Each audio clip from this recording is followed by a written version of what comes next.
Rig counts are about the same as last month's. However, oil prices in the U.S. have been incredibly volatile recently due to the current geopolitical space between the U.S. and Russia. Eye on Ag and Energy is sponsored by North Star Ag.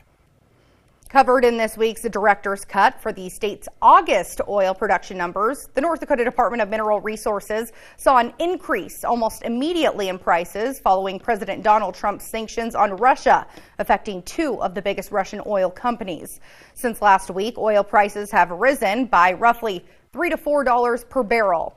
But North Dakota Director of Mineral Resources, Nathan Anderson, anticipates this is only a short-term effect, strictly due to geopolitical factors to apply pressure on the Russia-Ukraine war. It's expected that the sanction is shorter term in duration to apply pressure on Russia to end the war with Ukraine. There are plenty of articles on that. I won't attempt to speak to all of those, but ultimately it's expected to be shorter in duration. In my opinion, it is short-term geopolitical pressures that are being applied right now and not directly tied to oversupply and demand curve.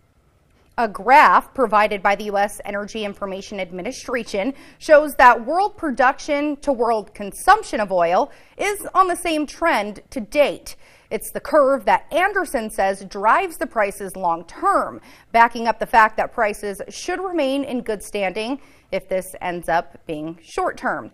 But it was mentioned that if this doesn't end up being short term, it could make a significant impact on Bakken oil prices.